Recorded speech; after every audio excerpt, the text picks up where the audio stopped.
Hello, how's it going? Today, I'm covering the aftermath and reconstruction after the War of the Three Hammers and the liberation of Kezan, which means there's a particular race that's finally being introduced. It's exciting. Let's go!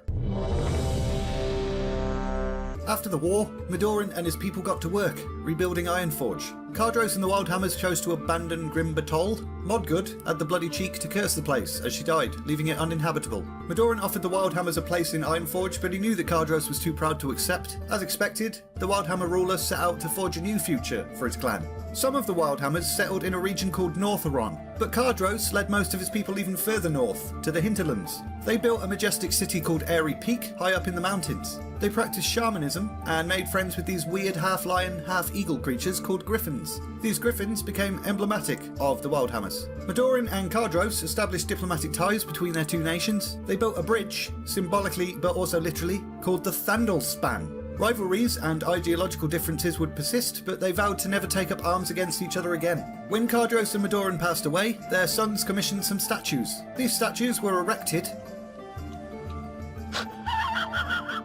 at the entrance to the Southlands, beyond which lay the Dark Iron territories.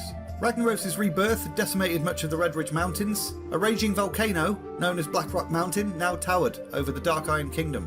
The wasteland to the south of the volcano was called the Burning Steppes, and to the north was dubbed Searing Gorge. Ragnaros himself retreated to the heart of the volcano.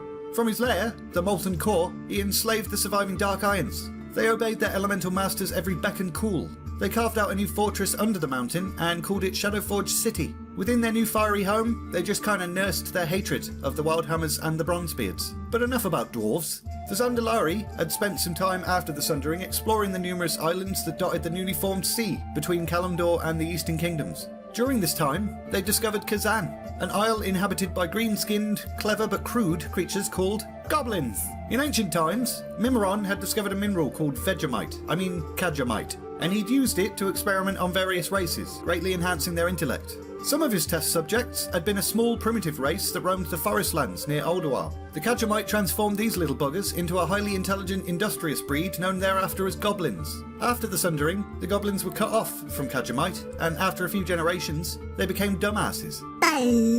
The Goblins that had found refuge on the Isle of Kezan had forgotten the role Kajamite had played in their old society, which is why they didn't use it, even though it was right next to them. The two races kept their distance from one another at first. The Zandalari were just looking for Kajamite. They wanted to vape it because, heightened senses, hallucinations, and increased intelligence. The Trolls greatly valued this mineral and saw it as a sacred component to their rituals and ceremonies. They mined this stuff for centuries, occasionally employing Goblins to do it, and paying them with cheap, shiny trinkets, which the Goblins really liked. But then, the Zandalari discovered an unimaginable deposit of Kajamite buried deep underground, and their arrangement with the Goblins changed slightly. This was more Kajamite than the Trolls would ever need, so they enslaved the Goblins and forced them to work under abysmal conditions. The Goblins suffered for thousands of years, too weak to resist, but in the end, it was Kajamite itself that would lead to their salvation. Whilst they were mining Kajamite, there was a cloud of its dust that was constantly in the air, so the Goblins were constantly breathing it in, which increased their intelligence and craftiness. They secretly plotted to overthrow their slave masters by crafting traps, explosives, and ingenious weaponry with whatever materials they could find, like MacGyver.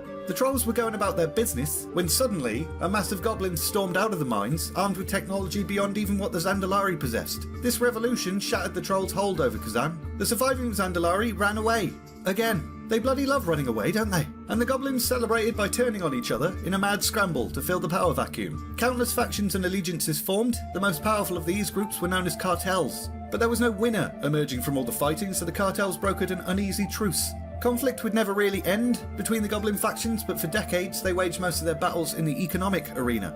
Ultimately, the cartels turned to trade and used their profits to amass even more wealth and power. And we're leaving it there! So, we've established a bit more dwarven geography, and we've introduced Goblins. Chronicle seems to want to make out that the Goblins are really good at engineering, but ever since I started playing WoW, I've always felt like the Gnomes are really good at engineering, whilst most of the Goblin technology breaks. So that's a thing. In the next video, we'll possibly finish Chronicle Volume 1. All that's left is Stormwind and the Null War, as well as The Last Guardian, and then the book is bloody finished. If you want to see that video, make sure you're subscribed and come back on Friday. If you enjoyed this video, press the like button, talk to me in the comments, and all that's left to say is, thanks very much for watching, and see ya!